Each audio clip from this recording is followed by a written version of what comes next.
రాజు తలుచుకుంటే దెబ్బలకు కదువా చెప్పండి. ట్రంప్ రాజా తలుచుకుంటే సుంకాలకు కరువా? టారిఫ్ల కొరడాతో చెల్లుమని బాధేస్తున్న అమెరికా అధ్యక్షుడు బ్రెజిల్కి బంపర్ ఆఫర్ ఇచ్చాడు. బ్రిక్స్ శిఖరాగ్ర సదస్సుకు ఆతిథ్యం ఇచ్చిన ఆ దేశంపై 50% సుంకం విధిస్తున్నట్లు ప్రకటించారు ట్రంప్. మీటింగ్ పెట్టినందుకు, తనను తిట్టినందుకు పన్నులేశారు అంటే బాగోదుగా, అందుకే మరో సాకు వెతుక్కున్నారు ట్రంప్. నవ్విపోదురుగాక అన్నట్లుంది ట్రంప్ వ్యవహారం. బ్రెజిల్ మాజీ అధ్యక్షుడు బోల్సనారోను వేధిస్తున్నారనే ఆరోపణలతో ఆ దేశంపై 50% సుంకం విధించారు. ఈ మధ్య అమెరికా విధానాలను వ్యతిరేకించే బ్రిక్స్ అనుకూల దేశాలపై అదనంగా 10% అదనపు సుంకం విధిస్తానని ట్రంప్ హెచ్చరించారు.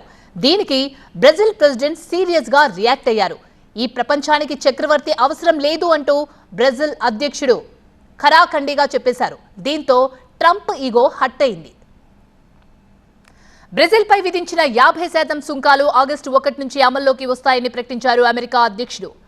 స్వేచ్ఛా ఎన్నికలపై బ్రెజిల్ దాడులు చేస్తుందని ఆరోపించిన ట్రంప్ దీనికి ప్రతీకారంగా తీవ్రంగా ఉంటుందంటూ హెచ్చరించారు.